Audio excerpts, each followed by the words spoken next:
Big pass Tamil season 9 இன்றைக்கி promo வேறு லெவலுங்க. காமெடி. திவாகரும் வினோத்தை வச்சு செய்யணும் முடிவு பண்ணிட்டாரு. என்ன தெரிஞ்சிருச்சு நமக்குள்ளே அவ்வளோ சண்டை இருக்கலாம், எந்த வேணாலும் இருக்கலாம். ஆனால் நீ என்னை கேவலமோ மூஞ்சி எங்கள் கண்ணில் பார்த்துருக்கியா, என் கால் செருப்பு கூட நீ வரமாட்டே, அதெல்லாம் பேசிட்டார்ல திவாகர்.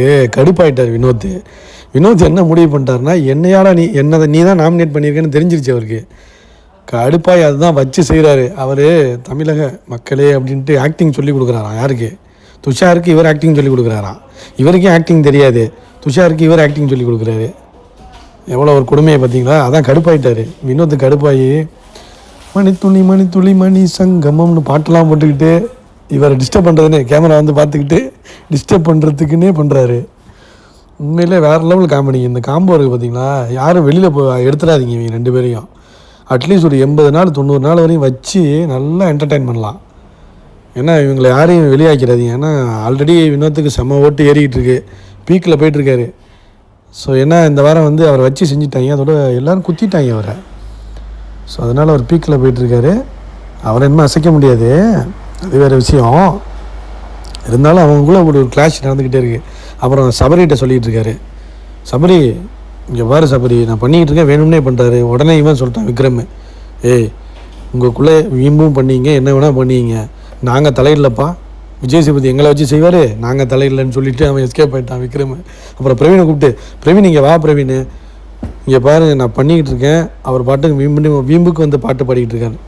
வீம்புக்கெலாம் கிடையாது, அவர் ஒரு ரைட்ஸு, அவர் பாட்டு பாடலாம். உன்னோட ரைட்ஸ் நீ நடிக்கிறதா, நீ ஒரு பக்கம் நடிச்சுக்கிட்டு, அவன் ஒரு பக்கம் பாடிக்கிட்டு இருக்காரான், அவர் ஒரு பக்கம் பாடிக்கிட்டு இருக்கட்டும், உன் வேலையை பாருன்னு. ஏற்கனவே திவாரை பிடிக்காது பிரவீனுக்கு, அதான் வச்சு செஞ்சு விட்டான். பயங்கரமான ஒரு ப்ரோமோ இது. எபிசோடில் இன்னும் பயங்கரமாக இருக்கும், சூப்பராக இருந்துச்சு. ஆக்சுவலாக தலைவன் திவாகர் சட்டை கட்டெல்லாம் கழட்டிக்கிட்டு பேர் பாடியோடு தெரிஞ்சுக்கிட்டு துஷாருக்கு ஆக்டிங் சொல்லி கொடுக்குறேன்ட்டு கூப்பிட்டு வச்சு காமெடி பண்ணிகிட்டு இருக்காரு. ஐயோ பிரவீன்கிட்ட போய் சொன்னால் முடியுமா? பிரவீனுக்கு ஆல்ரெடி உன்னை பிடிக்காது, அவங்ககிட்ட போய் கம்ப்ளைண்ட்டுக்கு போறிய. அவன் கனி சொன்னால் மட்டும்தான் கேட்பான், அந்த அன்புக்கு எங்கே சொல்லணும், இல்லைனா கேட்க மாட்டான் அவன். வினோத் முடிவு பண்ணிட்டாரு, நான் இன்றைக்கி எலிமினேட் ஆனாலும் பரவாயில்ல, வெளியில் உள்ள ஓட்டிங்கன்னா அவர் தெரியாது பாருங்கள், நம்மளை தான் தூக்க போகிறான்னு முடிவு பண்ணிட்டார் போல் வினோத். கொய்யால் உன்னை வச்சு செய்கிறேன்டா அப்படிங்கிற மாதிரி வச்சு செய்யணும்னு முடிவு பண்ணி வச்சு செஞ்சுக்கிட்டு இருக்காப்புல. ஆக்சுவலாக சரியான கிரெடிட்டு, பர்ஃபார்மன்ஸ்லாம் பட்டையாக கிளப்புறாரு வினோத் ஒரு மல்டி டேலண்டட் ஆகிட்டார். ஆக்சுவலாக அவர் வந்து நல்ல ஒரு க்ரோத் இருக்குது, பயங்கரமான பிளாட்ஃபார்ம், இதை நல்லா பயன்படுத்திக்கிறாரு. டெய்லி பாடுறாருங்க கானா சாங்கு. வெல்டன். எபிசோடில் பார்ப்போம் ஃப்ரெண்ட்ஸ். வீடியோ லைக் பண்ணிட்டு பாருங்கள் ஃப்ரெண்ட்ஸ். பாய்.